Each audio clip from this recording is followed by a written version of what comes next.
And I'm a high school dropout. You know what I'm saying? As far as my teacher told me when I was in high school, I ain't gonna be, you know what I'm saying? I just gotta, it's going down. You know what I'm saying? It's going down. You know, everybody's getting pimped. Whether you work a 9 to 5 or whether you work for yourself, you're getting pimped by somebody. That's not the crime. The crime is how long you allow yourself to get pimped. You have to come up. Everything is a come up. Everything is a struggle. You start from the bottom, working to the top. Me? Well, that's the intro for the night.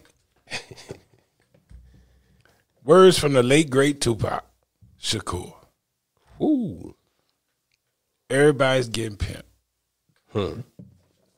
Well, here on the anniversary of Tupac's death, let's talk about Tupac tonight and his impact on the game. His place amongst the ranks of the greatest MCs and his legacy. Wait, hold on. There we go. Let's make it proper. There it is. Yeah. This is the Capital City Podcast. I'm your host, Capital J, alongside my main man, DL Glass. And like we already told you, we talking about Tupac tonight. We gave you the rundown already. But here it is. We're going to jump straight into it. We're going to go right to the beginning. What was the first Tupac song you heard? What's the joint with Shock G and them? Same song? No. The other one. When he was, it wasn't Gangsta Tupac. It was him straight off the back up dance. The world, the same song. Was that the first? Yeah, that was the one with Digital Underground. Okay, that one. And I remember If My Homies Call. Okay. Yes. You know? Was it If My Homies Call? And Brenda's Got a Baby was on the flip side. And I said, hey, this cat got something. It's different. Now, even back then, though, when New York hip-hop was running everything, it was different than typical New York hip-hop. Absolutely. You know, and now we know more about Tupac. You know that he was raised a little bit of here, a little bit of there, family from all over the place. So that was to be expected. Right. But that Tupac was, would you argue that Tupac was a kinder, gentler spirit? Absolutely. You know, the one that performed with Digital Underground, background dancing with them on tour. Brenda's Got a Baby, If My Homies Call. Now, for those of you that only remember the Death Row days, we talking about pre-Death Row. Right. And before the movie Juice. Absolutely. 'Cause Juice changed everything. Juice changed everything. Absolutely. And I would argue right here, right now, maybe controversial, that Tupac changed a little bit after he played that role. He never left. It seemed like from that point on, all we got was Bishop. Absolutely.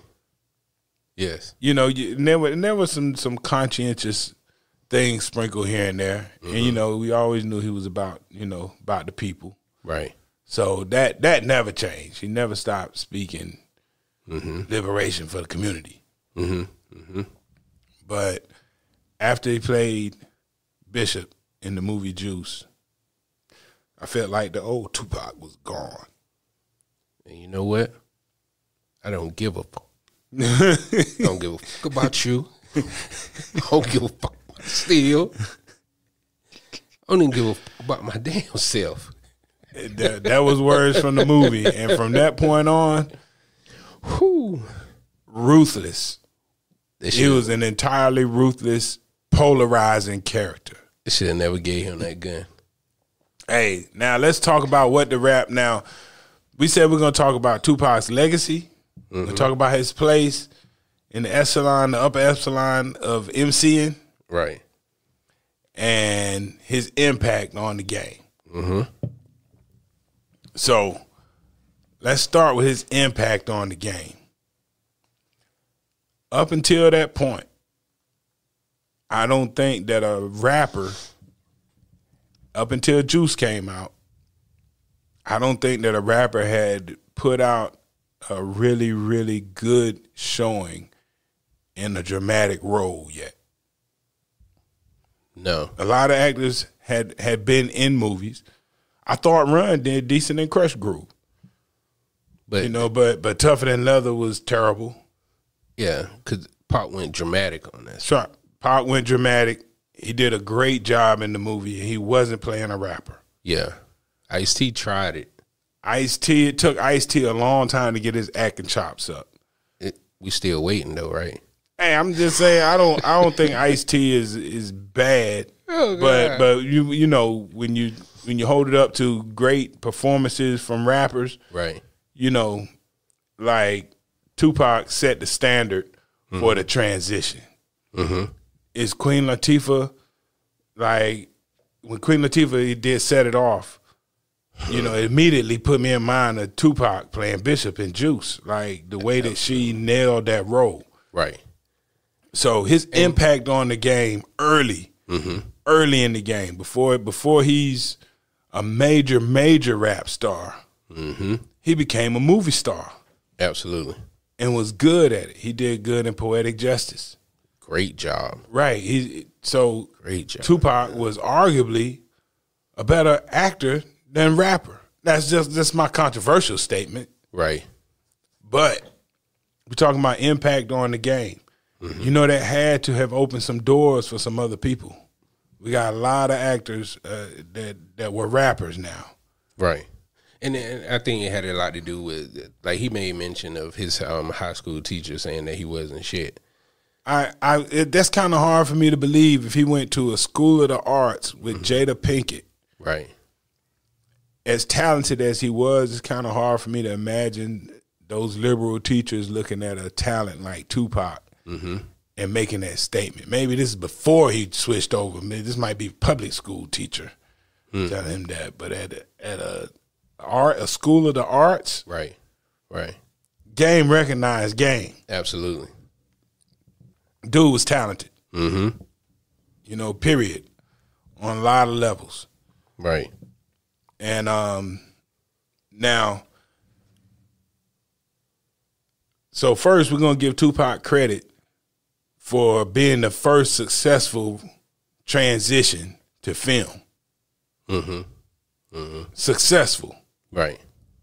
Right. You know, you had a lot, like I said, he wasn't the first rapper in the movie Right.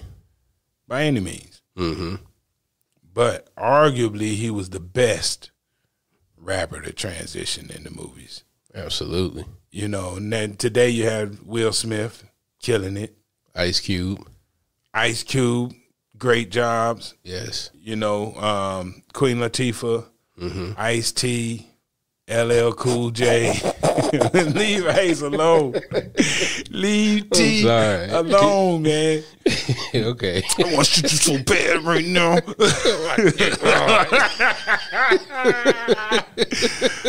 Don't even get me started on New Jack City. Oh, God. As you know, that wasn't just Ice-T sticking it up in there. Oh, no. Yeah, dude, don't forget about Christopher Williams. Oh, God. Mario Van Peebles. Man. Shoot. And whatever cartoonish drug dealer Wesley Snipes portrayed in that movie.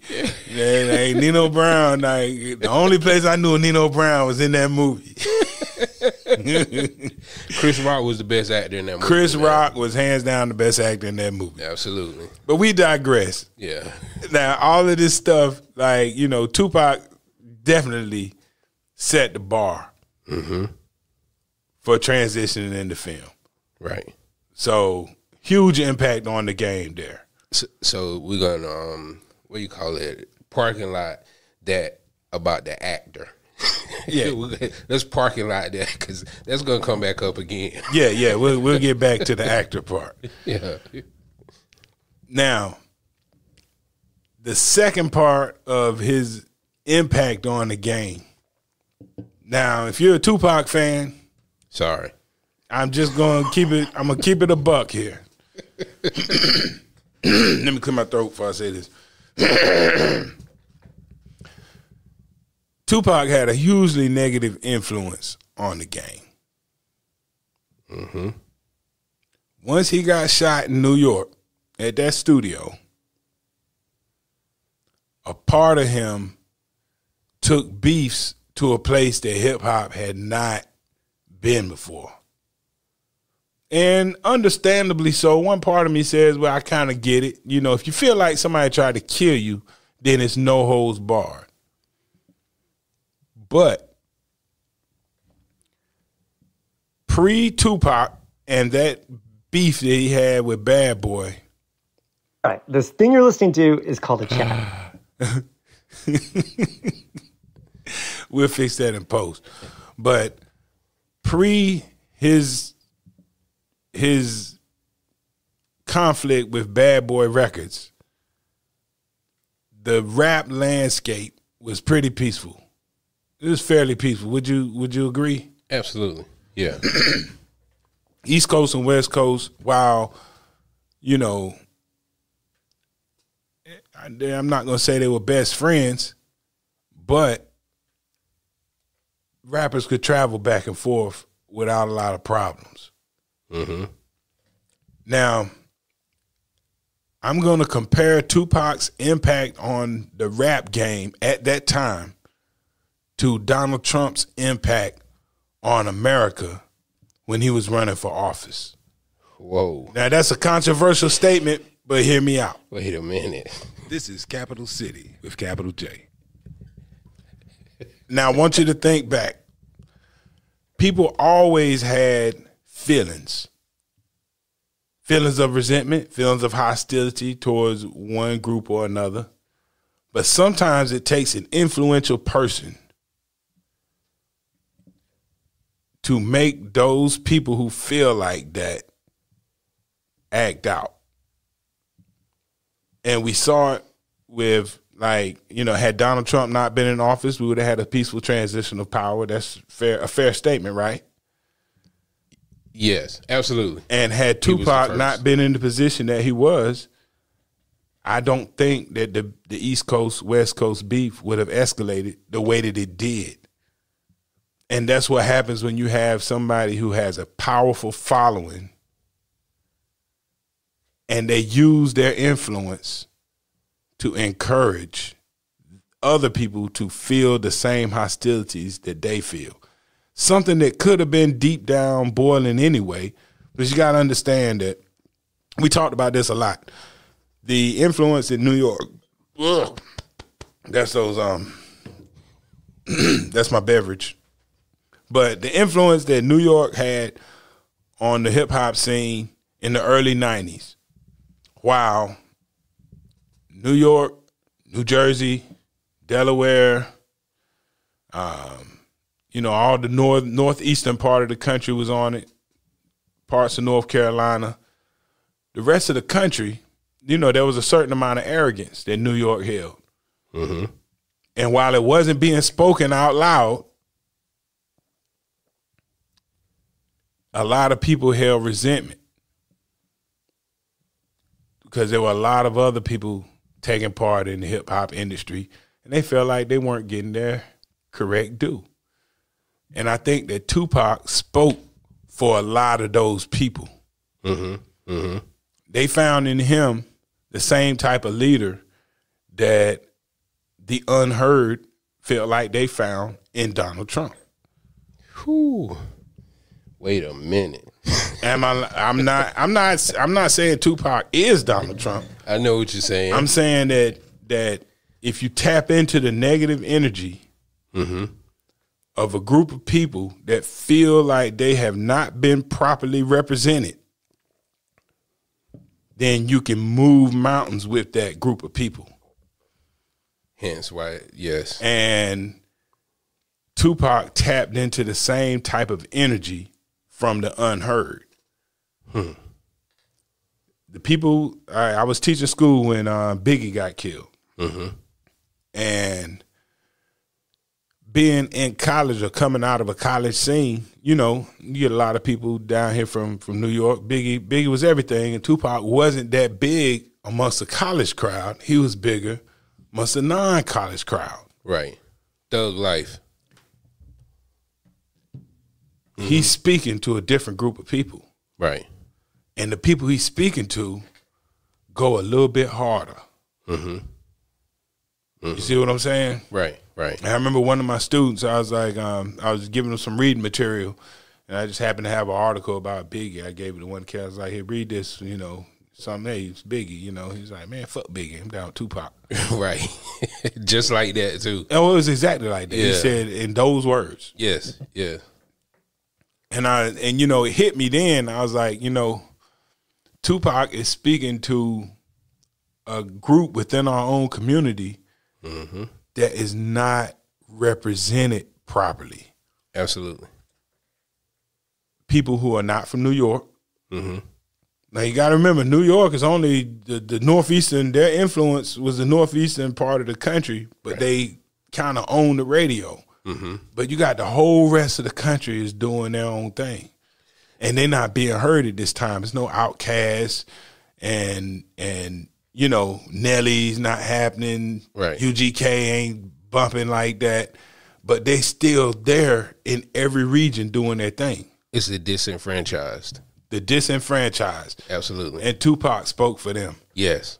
And when he came out and finally said, "Fuck New York," it meant something to the rest of the country. And all those people have been force-fed Biggie and Premier and Marley Marl and Bismarck, you know, and they watch New York people laugh at DJ Jimmy in New Orleans and diss DJ Cool and shit on whoever, Luke Skywalker and all these people. So when Tupac come out and say that, it's not, you didn't even have to be a Tupac fan to feel it, to feel absolutely where he was coming from. Right. And he gave rise to a movement, and it made New York feel, New York got small all of a sudden. You see what I'm saying? Absolutely. Right. And that, and he used his influence and his energy to, I'm not saying that these people didn't already have these feelings, but when you give voice to them, and you have somebody powerful that a lot of people look up to, i.e. Donald Trump type, yes, then how you feel, he got other people feeling the same way that he feels. And when you're a strong enough leader, those people will ride for you till the end. And on the same note, think about how many times Tupac gave shouts to his people behind bars. We hadn't really heard that before. Right. Another disenfranchised group. All a part of, you know. And you know, I think when he went to jail, that was the part that was added to what he was already set out to do. Right. Because I've heard the argument from people that Tupac got killed, conspiracy theorists, of course. Tupac got killed because he was trying to start another gang. And think about the disenfranchised people that he was speaking for and to. What better way to do it, or what better spokesperson than someone with a platform like he had? He had the platform. And then, like, I'm still using the Tupac Trump comparison, okay? Trump found the Republican Party a way to get his message out. Tupac found Death Row Records a way to get his message out. Absolutely. And I compare them so closely because even within the Republican Party, when he first came, when Trump first showed up, everybody in the Republican Party wasn't down, but they saw that the people were down with it, so they jumped on the bandwagon. That's exactly how it was at Death Row. Tupac showed up. You got to understand that everybody on Death Row is like, why Suge spend all this time? Oh, they were vocal about it. Right. Yes. But eventually, they all just shut the hell up and got on the Tupac train. Absolutely. Like, who you don't like, I don't like him neither then. Yep. He had that exact same influence on the hip-hop community that Donald Trump put on America. And on the flip side of it, we have a division that we did not have previous. And the feelings were always there. Right. But people were not vocally, you know, there was all of a sudden the decorum that you used to have where you just don't say exactly what you're thinking is gone. Yes. Same thing happened with Tupac. And I think, and this is my personal opinion on it, because I think there was somebody else who did that before Donald Trump. And people look at me side-eye when I say it. But I think Obama did the same thing. Because Obama had people who had never voted before show up to vote for him because of that stuff you found in your You're right. couch He appealed to the disenfranchised as well. But I compare Tupac to Trump in that he brought the negative energy out. Absolutely. You know, Obama was, yes. yes, we can. Yes. And, Right. you know, and it's a little bit different. You know what I'm saying? The energy. Absolutely. The Right. energy is Obama was different. more like a hammer. Yeah. You know what I'm saying? Everybody Yeah. wasn't with it, but you know, like It was change. It was positive. It was a positive. It was different, but it was positive energy behind it. Yeah. Tupac brought a lot of negative energy into the game. Yes, he did. And it shows in that the things that he said in his diss record, like let's take Hit 'Em Up. Oh, God. The first thing he said was words to die for. Absolutely. It's like he spit in his face. What do we have today? Everybody using that term. Everybody using Yeah. killing words Absolutely. in their diss records. Absolutely. Before that, It was people would diss you, but you know, it's words. You know, even if it ain't subliminal, you know, you say something bad, but you don't say the kind of stuff that makes somebody want to come and blow your house up. right. Tupac started that trend. Mm-hmm. He got killed. Biggie got killed. Mm-hmm. His impact on the game was starting the beginning of the kind of beefs that would get you killed over what you say on wax. And look where we at now. And so when we talk about this man's legacy, you cannot leave that part out. Hell no. And you know what's even crazier? Tupac was the bully in that situation. Because, granted, we speculate or people say that Biggie made certain songs about Tupac, but Biggie never directly said something. Hey, he always said, I made Who Shot You way before Pac got shot. Right. You know? And he Now, could have very easily. but I will say Puffy released it. Come on, man. And like, about the marketing I mean, I genius. know, Yes. but when he released that song, it was a bad thing to do. Absolutely. Even if the song had been recorded 3 years earlier, Yes. it was a terrible time to release that after my man got shot. Yes. So you talking about throwing fuel on the fire? It was He about did $1. that. He did that. It was about $1. You know what I'm saying? Yeah. So he fed into the beef too. New York But- came to biggest defense after hit him up with what's the joint that LA big city of dreams. Right. You know? Right. So they trying to shoot the video in Queens somewhere or Brooklyn. Right. And you know, of course they get shot at. Yes. But does that happen? Like you take that same song and take Tupac and Biggie's beef out of it. Can't they shoot that in New York? Absolutely. That's why they came. Right. I mean, really, like, were they dissing New York in that song? Not really. Not really. Yeah. Yeah. You see what I'm saying? Yeah. I think Snoop said that they were kind of paying homage to New York. Right. So Yeah. so that's what I'm saying. Like, so we talking about as much as people like to celebrate Tupac, he got a legacy of division, negativity, Absolutely. starting the kind of beefs that get you killed. And this is what we still live with today. And he was the first male rapper I seen wear a girdle. Look it up. Not a girdle. He landed in the bathtub. He even did a show with that girdle on. Look it up. Hey, Google it. Tupac and girdle. hey, It's y'all a black do- leather girdle do your homework. You know what I'm saying? So with a nose ring. So this man has a complicated legacy. You know what I mean? Yes. And people who ride with Tupac ride to the death. Yes. They will fight you over saying anything bad about Tupac. Even when I was in high school, you could tell who was Tupac fans. They carried themselves differently. Right. They spoke differently in class. Now, the next thing, Tupac's impact on the game, thug life. Mm-hmm. We always had thugs in the game. Yes. Yeah. But we had street cats, but the idea of thugging is a little bit different than being a street cat or a drug dealer.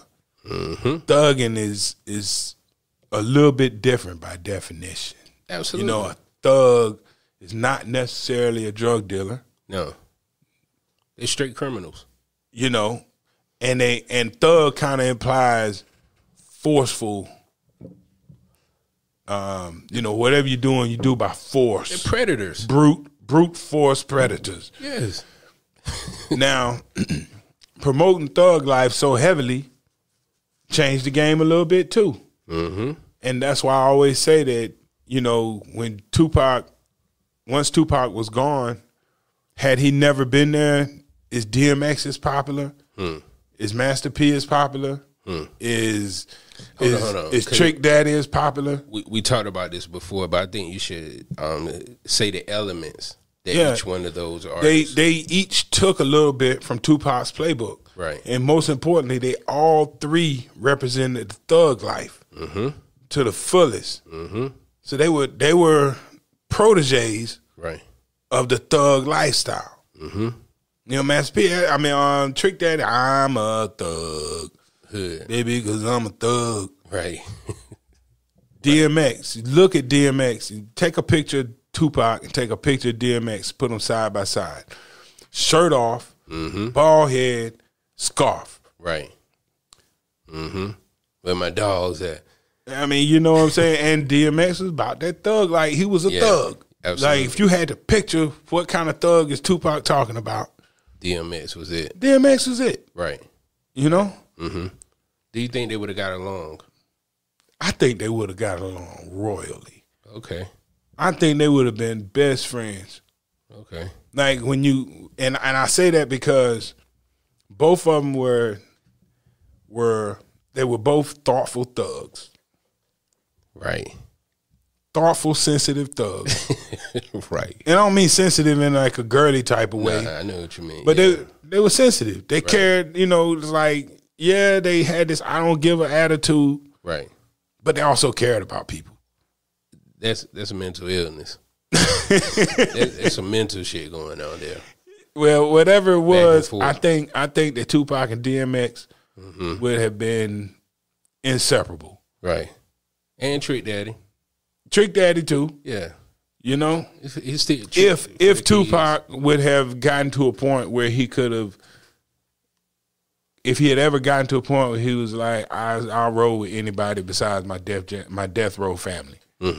Because, you know, when he passed, he was just so about, right. But if he had been open to expanding his circle, I can imagine that he and DMX and some of these other cats would have gotten along royally.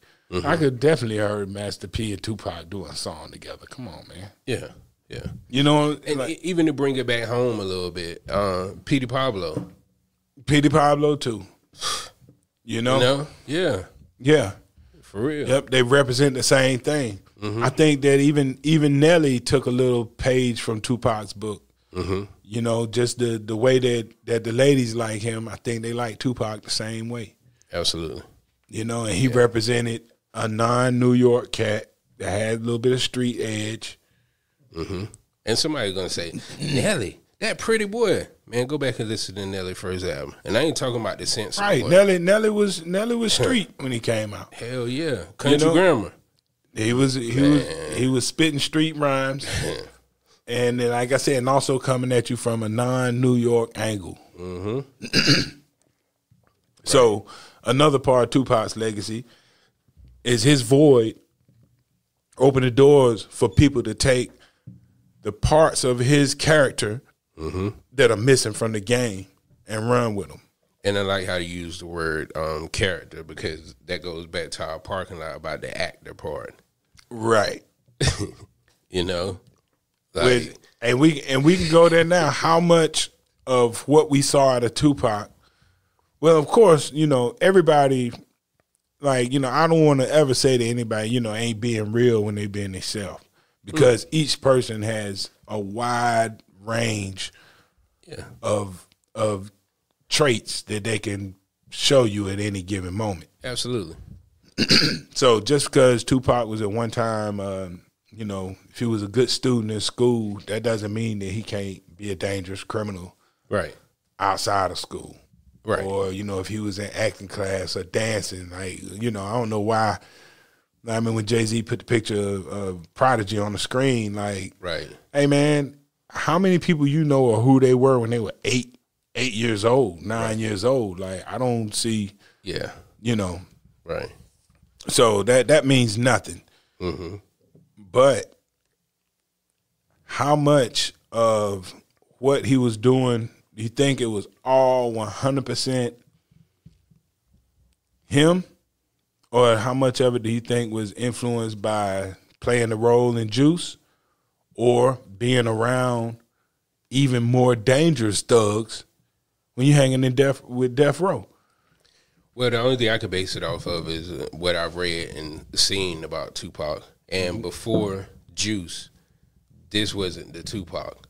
Like, I don't remember seeing interviews of people who gave accounts to early Tupac ever saying he was that person. Right. You know, so something happened. Well, the first incident was when he shot that off-duty cop In Atlanta. in Atlanta. Right. Mm-hmm. And he was being a good Samaritan by even doing that, because he was riding by in the car and saw 2 white guys beating up a black guy. Right. Now, when you see that, like, and, you know, we just speculating. Yes. That's post-Juice. Right. They see that and say, what would Bishop do? I'm just wondering. You know? Yeah. Yeah. Yeah. I mean, and had he not played that role, maybe he was still gotten out, but would he have shot one of them dudes? Right. You know, but eventually what we got towards the end was just, you know, like I said, just all negative energy, man. All negative energy. So how much of that was the real Tupac? Good question. Good question. People who knew him when he was growing up. But like I said, that's why it's so hard to tell, because you don't know, like a lot of stuff happens that hardens people's hearts over time. Mm-hmm. You know what I'm saying? Right. Right. Now, while we're still on this man's legacy and impact on the game, throughout all of that, the reason his reach was so far beyond just the disenfranchised, he also spoke to the ladies. Absolutely. Disrespectfully and respectfully. Mm-hmm. Mm-hmm. You know what I'm saying? Right. He always seemed to find a way to come from an angle that says, I understand y'all. Mm-hmm. Right. You know? But even the thugs, you know, like, ladies play a big role in that, a big part of that. That's true. But, you know, a lot of his songs, we spoke directly to the ladies. You know, he tried to kind of lift them up from time to time. Right. And, you know, that impact on the game has been overshadowed by the negative energy. Like, we still have people carrying on his legacy of extreme disses and the most disrespectful thing you can say on wax to make somebody want to come back and kill you. Mm-hmm. But where are the songs like Brenda's Got a Baby and Keep Your Head Up? That legacy didn't stand against the negative energy. Shit, let's go even recent. The track that Lil Durk and J. Cole got together. All My Life. Yeah, people been talking trash about it, because Lil Durk, infamous gangbanger, you know, is making something positive.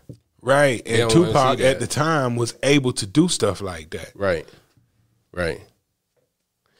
And okay, so talk about Tupac being this persona of Tupac being put out there, and that's where he was so big at the time that he got killed.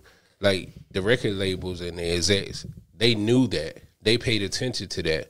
So maybe that has a little bit to do with what's being pushed now. Not just from the artist standpoint, but from the standpoint of the powers that be. Yeah, because when the Machiavelli album dropped. That was after he died. Yeah, I think it was. Yeah, the next year. Yeah. Yeah. And was he already dead when Machiavelli dropped? Yeah, he was recording it when he died. Okay, when that album dropped, okay, now you got to think, who has control of what goes on that album? Suge Knight, one of the most negative influences in the game ever. Absolutely.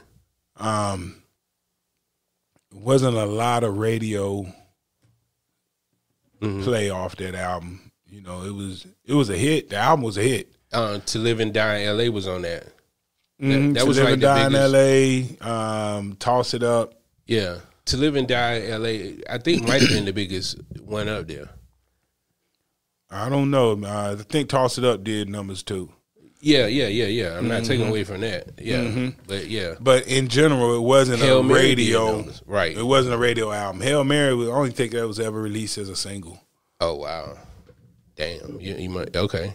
Ambitious as a Rider, all that stuff, you know. Well, that was on All Eyes on Me. Oh, okay. Yeah. Well, the other one was too, wasn't it? Which one? Hail Mary. No, Hail Mary was on Machiavelli. Okay. Yeah. But this album came out and it wasn't even pushed on radio like that. Right. You know? Like I don't think that album was a commercial. It wasn't built to be a commercial success. But it was going to be a success anyway because it was Tupac and he recorded so much material. If you could pick the 15 best songs that he had in his catalog left that nobody had heard, you could put out a successful album. But and the crazy part about it is if you look up Tupac on like Apple Music, that Machiavelli album is not even listed as Tupac. That's listed as Machiavelli. Right. And Machiavelli was what he faked his own death. Yeah, and to come back, the historical character, yeah, to reinvent himself to come back, and that was the rumor around it is that he was killing off Tupac to come back as this new artist.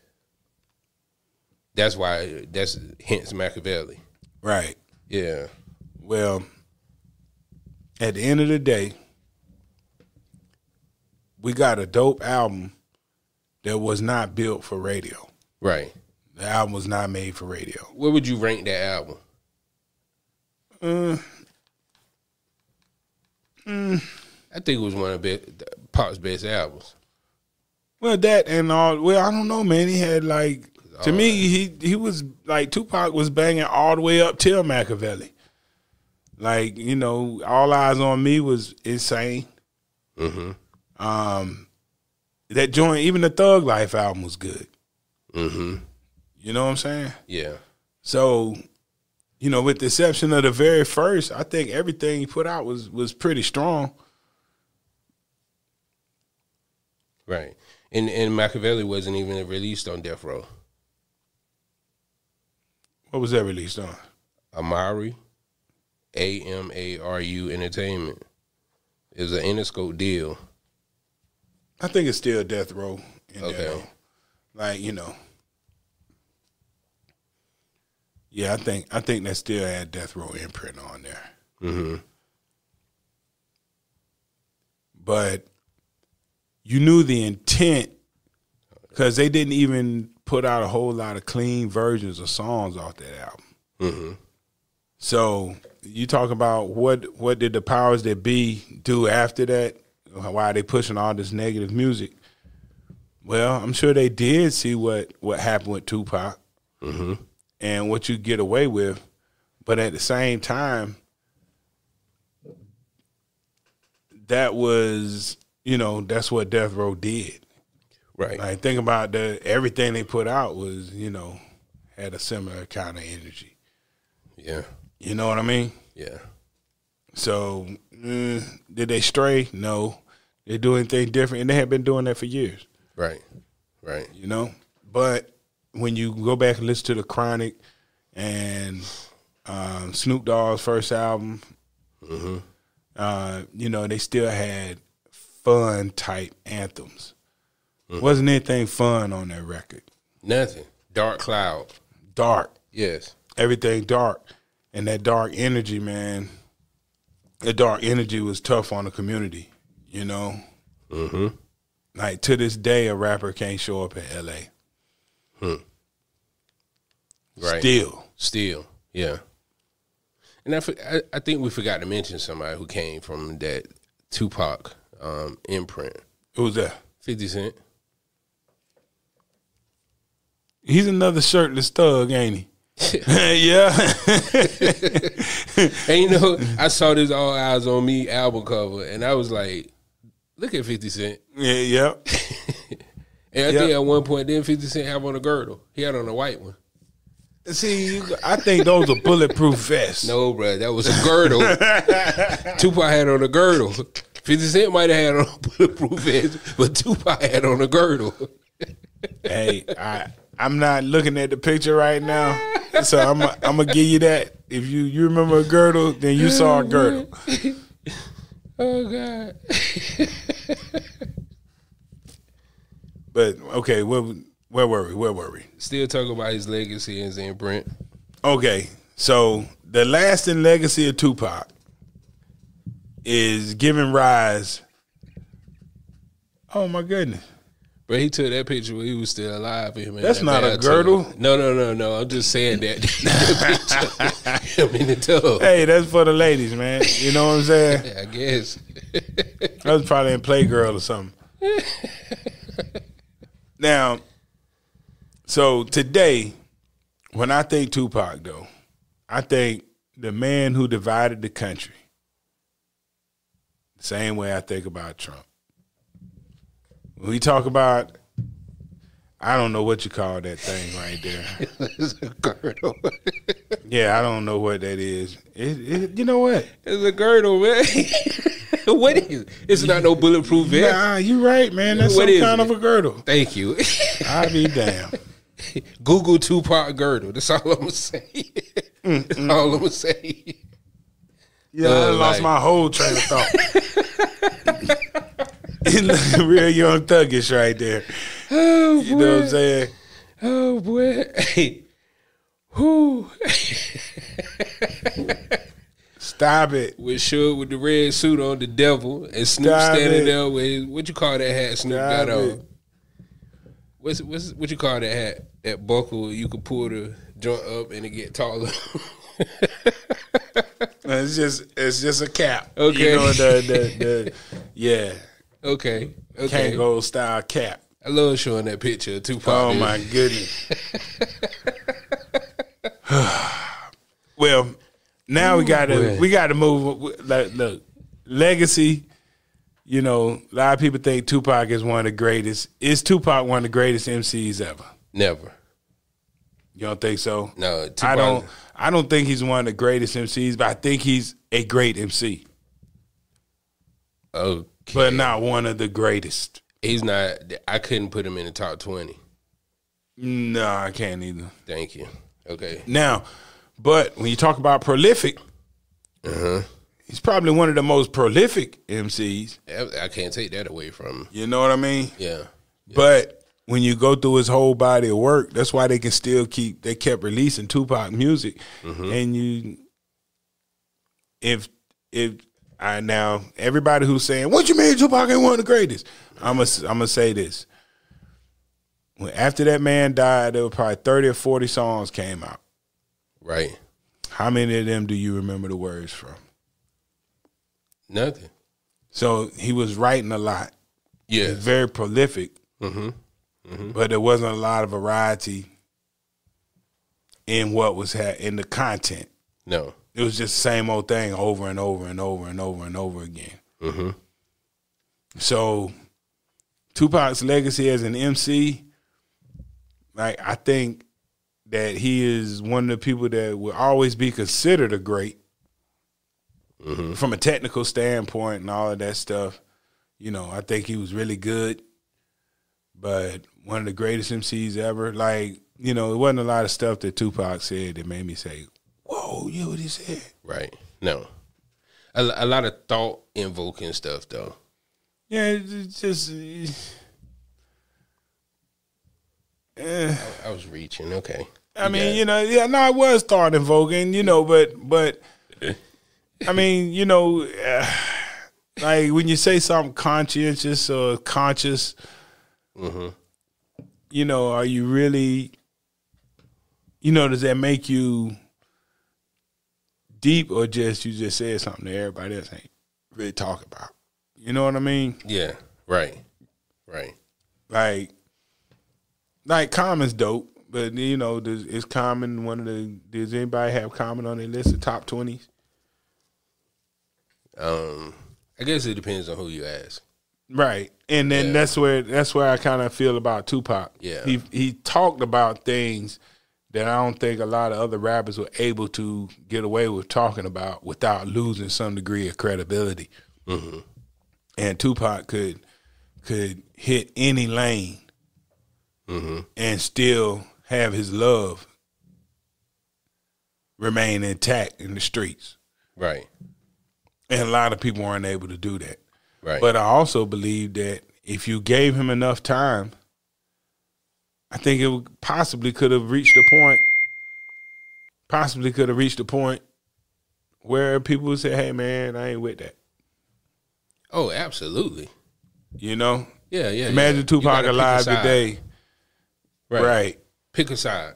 Right. Where you at with this? Is anybody revolutionary today? Nope. Nah. They don't care. And the audience that kept his memory alive for so long, I don't know if they'd be down with his revolutionary side today. Well, I think that it goes back to that clip we listened to in the beginning, because he was talking about everybody getting pimped. And he was talking about how he was pimping the white audience to subscribe to his music. And that's how his legacy lived on. It didn't live on for the folks that look like me and you. It lived on through the quote-unquote consumer at the time, which was the white suburban kid. And they wanted to be so in touch with Thug. You mean in the way that NWA touched him? Yes. Or the same way Lil Wayne touched them. You know what I mean? Like they're Public the ones, Enemy. Yep, they're the ones who their legacy lives on. They're the ones who carry their legacy on. Yeah, Tupac being great is good for barbershop talk, but how many after Tupac stopped? After he made Hit 'Em Up and Machiavelli came out, after he died and the rest of that stuff, how many of us went and bought that music? Right. You know what I'm saying? Like they were all platinum. And they were all platinum, but we didn't buy that. Right. Hey, what was it? Dear Mama was the one that stood I wonder if out. Heaven Got Ghetto. Stuff like that. You know what I'm saying? That touched on both sides where you could relate to, but you ain't Dear go out Mama, buy that wasn't on the Machiavelli or one of them other albums. And I think that was on All Eyes on Me, wasn't it? That was on, okay. Well, you are appreciated. You are appreciated. Nope, not All Eyes. It wasn't up there? Nope. Okay, I thought that came out before he died. Nope, that came out. Damn, when did Dear Mama come out? I gotta find that out right quick. But while we talking about this, yeah, look that up. Let's see, so we can be accurate. I didn't want to play it. I want to see the album. What album is that? It's a greatest hits album. All right, it came out in 1998. 98. Okay. Yep. Right. So that was an obvious attempt at a commercial cash grab. Mm-hmm. But, you know, he wrote the song. Yeah. But that's the thing. Like, that part of his legacy didn't live on. Nobody's singing about their mamas. Mm-hmm. Nobody's uplifting the women no more. You know, all we got left is the anger. Wow. Okay. All this stuff was on the greatest hits album. Okay. Yeah, but not to get sidetracked. But yeah, like nobody consumed that stuff after Tupac died. It was like I said, it was just good barbershop talk. So where does Tupac stand in all of this? I think that while I don't place him as a top 10 MC, he might be one of the number one most influential characters ever in hip hop, though. Okay. Influence. Pure 100% influence. I think Tupac is one of the most influential I can't even give rappers him that. ever. Influential? I can't give him the number one influential because we still living in contrary to what you think about this person that I'm about to say. Oh, who got more influence than Tupac? Kanye West. Influential? More influence, getting people, mobilizing people to do something. No. Bruh, Kanye West. I think that if Kanye had the same beef, see, nobody's going. I don't think he would have had the whole country on his side. Let's not look at that because nowadays influence is based on dollars.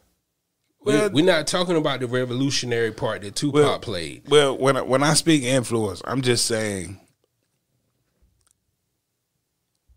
influencing the hip hop community. Yes. To be about something. Go buy my shoes. Shoes. That's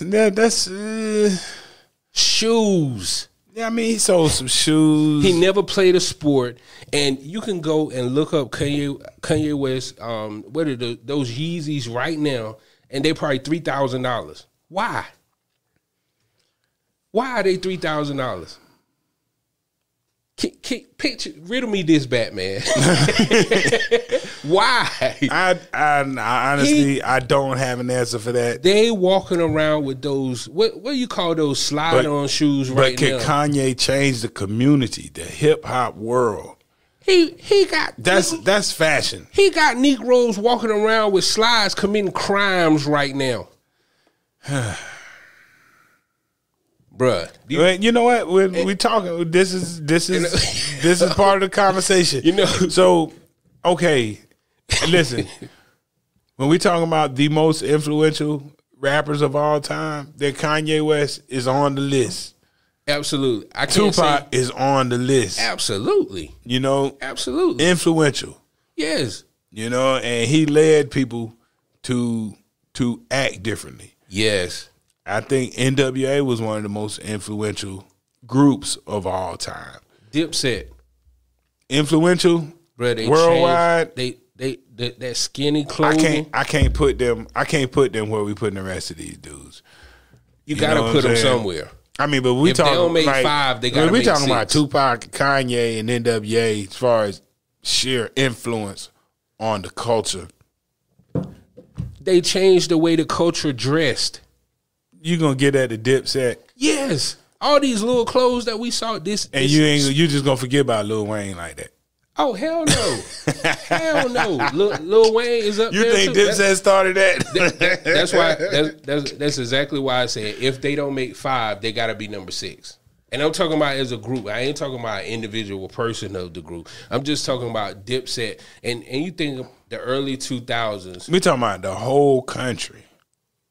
From what I could tell, traveling this country, everybody was walking around with them little clothes on. Yes, and granted, like you said, Lil Wayne's in the same time span now. So I'm not taking anything away from Lil Wayne because I think Lil Wayne's reach might have went a little further because he had so many white kids that was following behind him, especially when he started doing the skateboarding stuff. And now see everybody you mentioned. It's just fashion influence. But when I'm saying influence, Tupac influenced other rappers art to get into their artistic self. Yes. He influenced the way that not only like fashion too. Mm-hmm. Yeah. I'll give you that. Yeah. But he also influenced the way that people rap about the streets. I can't. I mean, say you got no. a whole generation you're of people right. that like. Think about this: Yeah. Hennessy, enemies. How many people rhyme Hennessy and enemies after Tupac did it? Even Master P. I need some weed. Everybody, everybody. Like the way that he spoke about the streets. Right.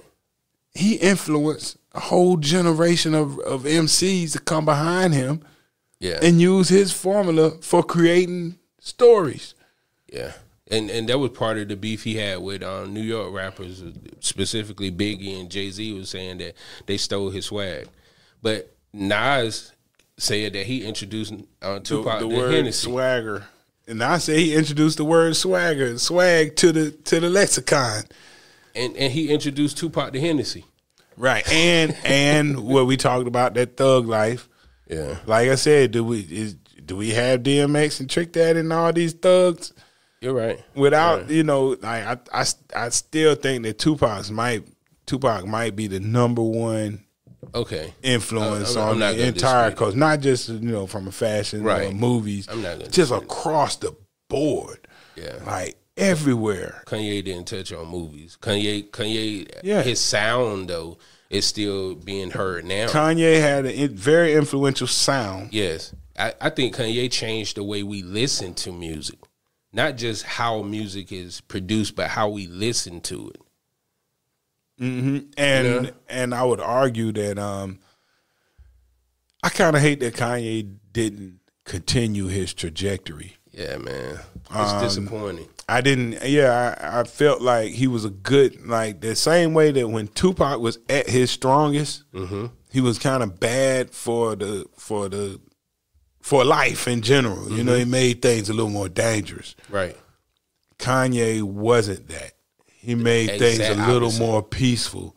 He made the club a little more friendly. Backpack rapping. Songs, to the songs main. weren't all negative energy all the way through.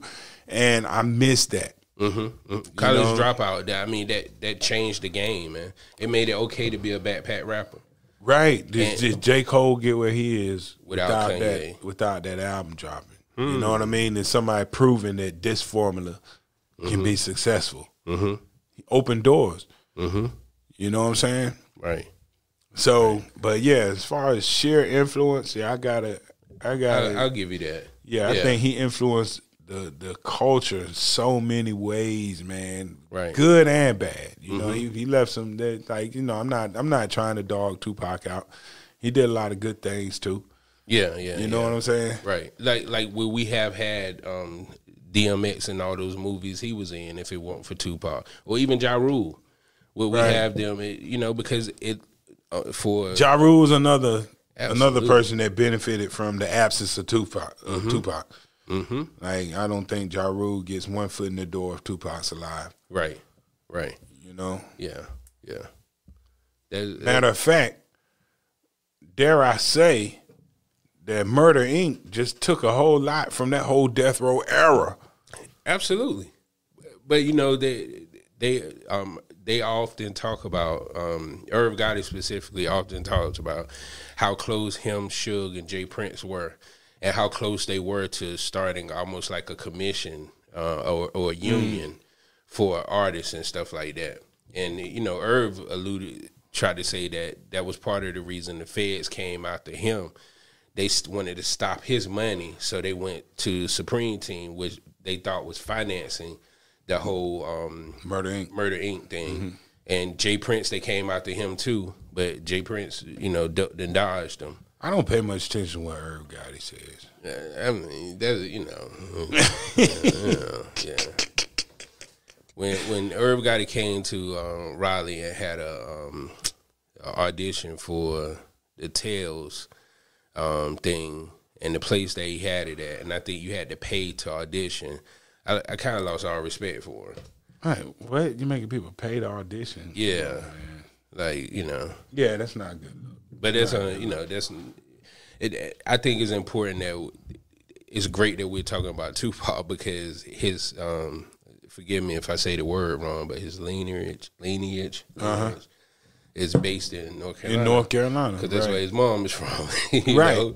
Right. He got a lot of family around here. Yeah, all this comes right back to what, New York got the credit for it, but I think if it wasn't for North Carolina playing a major part behind the scenes that people don't even know, like it's so much talent left North Carolina and went to New York and made sure New York popped off that you would be surprised. And I think that's why it's important that we move forward with our plan. We can argue right now that is Jay-Z as popular as he is? No. If Ski Beats didn't produce that first album. Right. Like, hey. So, yeah, North Carolina's in the house all the time. Absolutely. Now, before we go, we talked about some of the negative things about Tupac. Let's talk about what some of the good things about Tupac. Now, as an MC, I heard some of Tupac's rhymes that he wrote in high school. Everybody doesn't understand songwriting. Tupac understood songwriting. And to be honest with you, I like some of the stuff that Tupac came out with, it wasn't my favorite, but I can't say Tupac ever dropped a bad song. Right. He knew how to make a song. Yeah. Yeah. And that's part of the, he was educated as an artist. Right. And you remember we talked about the polish that's off a lot of today's music. He came into this as a polished artist. Absolutely. When he spit on same song, it was hands down the best thing on that record. Absolutely. Yeah. Yeah. He understood music. I give him that.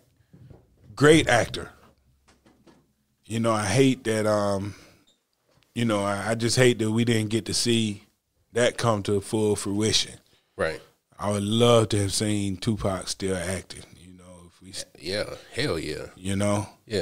They all said that he was supposed to play Kane in Menace to Society. But he got into it with the Hughes brothers. Right. And, man, can you imagine? What? Because, this is not me saying this. The dude that played Kane did a decent job. Yeah. But if he was a really good actor, you would have seen more of him after that. If Tupac had played that, like you saw your boy Lorenz Tate. You saw Lorenz Tate. What? Took off. Right. And so that's who that lets you know. Right. That lets you know that, like, no matter what you thought about the movie, the powers that be who understand acting, what's good acting and what's not, right, saw Lorenz Tate and said this guy is better, right, than the dude playing Kane. And you know what's so funny? Because the guy who played Kane, I can't even think of his name. That's what's terrible about it. You can't even think of his name. As impactful as that movie was, but everything I saw him in after that, he had that same face. He was still Kane. Even when he was in Belly, he was in Deep Cover. You remember him in Deep Cover when he died? He died the same way. I don't remember him in Deep Cover. He got shot in the alley. He was the young boy that was selling Lawrence Fishburne. He was Lawrence Fishburne boy. Wow. And old buddy in the Mercedes came and shot him in the alley. He died the same way he died in Boys in the Hood. And Deep Cover was that before Boys in the Hood? That was before. Deep Cover was before, yeah. Yeah, because Deep like Cover 92. Yeah, 91. I think it was 91. 91? Yeah. And Boys in the Hood came, what, 93, 94? You know what? Boys in the Hood was probably around 92, 93. Okay. Damn. I think Deep Cover came out first, though. Okay. But yeah, so, Tupac was a great actor, a great songwriter, a prolific songwriter. Yes. Tupac cared about the community. And in his heart, I know he wanted more for our community. Right. I cannot leave I can't say all this stuff about Tupac and not leave out the fact that he loved the community. He loved black people, and he wanted to see us have more. And I think it's even more evident after he died, all this music came out. Now, granted, there was they said that all that stuff came out that Suge would not release. Right. And everything that came out, which lets you know that if a man sat and wrote 100 songs and we heard 12 of them on the Machiavelli album and they were all negative energy, and then everything else that's dropped since then has been all this revolutionary, uplift the people, right? Then the majority of his content was positive. Was that. Right. So that goes back to answer your question. How much of it was which to is the real Tupac? And which was the actor? And which is right. You know, how much of this was acting a part to fit into the death row mode? Because he was contractual obligations. Hey man, at the end of the day, he said, "Look, Suge came and got me out of jail. Nobody else was coming to pay my bill." You know. But I think that's a good ending point right there. Tupac was the best actor, best rapper, or most successful rapper / actor. Well, and now we got Will Smith who's totally taking that. You know, we can't. You know, like Will Smith has surpassed. But at the time, I'm just so glad. At the time when Tupac was alive, it wasn't Will Smith. No, it was Tupac. Absolutely. And it's funny that it should even be that way, considering all this talk about Will Smith and this subliminal competition that he had with Tupac in the eyes of his wife. So here you have Tupac, the greatest actor, rapper turned actor. He's gone, and Will Smith turns into the greatest rapper turned actor ever. Right. You know what I'm saying? And I mean, that's ever. Yeah, it take somebody got to start. Yesterday to catch Will Smith. Yeah, because man, even when he was Fresh Prince of Bel-Air, man, like that dude, like, right, man, right. Not even Mark Wahlberg can mess with Will Smith. Hey, but I will say this before we go. Everybody who follows Tupac and listen to him rant about the things he was angry about, and that motivated you to say, you know, F this, F the world, you know. Also remember the positive things that he said and go just as hard for that stuff. Absolutely. You know, every time you drink Hennessy in Tupac's honor, also remember a chick that had an abortion that didn't want one. Remember how much he cared about his mother and love your mother just as hard as you hate your enemies. Absolutely. You know, so if you really want to honor and respect this man's legacy, don't just uplift the most negative parts of his character and ride for that stuff. Ride for the whole man. Absolutely. And let's not forget Tupac recorded White Man's World. Yeah. You know, it wasn't to blame. I took it as a motivational track. Right. Because you got to go that much harder in this white man's world. You know? So there were a lot of positive messages, and it bothers me when I used to see the youth who were so wrapped up in Tupac, all they heard was murder my enemies, and that's not all he was about. And I think, no, I'm not gonna say I think, I know that if that man were alive today, just like every other artist who was wilding in their 20s, would definitely look back on that message and say, you know, I was tripping at some point. Right. This is not the legacy I want to leave for myself. Like before Prince passed away, he was certain songs that he wouldn't perform. He's like, I'm not on that no more. You know, and artists grow over time, and I know that Tupac would have grown past the moment, the place he was where he passed away. In Tupac's defense, I think because you know, if you break down the word thug, and it goes back to when I heard the argument that Tupac was trying to start this gang, that how do we know it wasn't a gang to have some kind of uprise? Because thug, THUG, the hate you give. You know what I mean? Mm-hmm. And like, how do we know for the conspiracy theorists out there? Send us an email. Let us know your thoughts on this whole Tupac thing and where he was. You can send an email to info@overheretv.com. info@overheretv.com, because we can revisit this. I think this is worthy of revisiting. Yeah. And today is September 13th, the day that he died. Yep. I was on the radio that night. Yeah. Yep, on the radio that night. Yeah. So, rest in peace, Tupac. Yes, sir. And the legacy that I'm going to, the Tupac that I'm going to try to emulate is the Tupac that uplifted the race, cared about black women. He owed Suge for coming get him out of jail, though. I think that's why we got a lot of he rode like he was a loyal dude. Yeah. Which is another positive aspect. If you rode for Tupac, he rode for you. Right. But I think if you didn't, though, you spit in your face, man. But I think you said earlier that Tupac always had to stand next to a man. That's why he was wearing a girdle. But we're gonna end the show. I didn't say that. But we're gonna end the show right there. Hey, and why is California the only place that the movies came out mocking the thugs and making them sweet? Okay, that's a good one. Yeah, we'll say that for our next movie night. Okay. Yeah. Okay. Yeah, we might have to watch Don't Be a Menace. Yeah. Hey, it's the Capital City Podcast. Rest in peace to Tupac Shakur. Yes. And whatever you think that we think, hey, we got mad love and respect for the man. So, I'm your host, Capital Jace, alongside my main man, DL. DL Glass. I say it for you. We good. We good. And we out of here.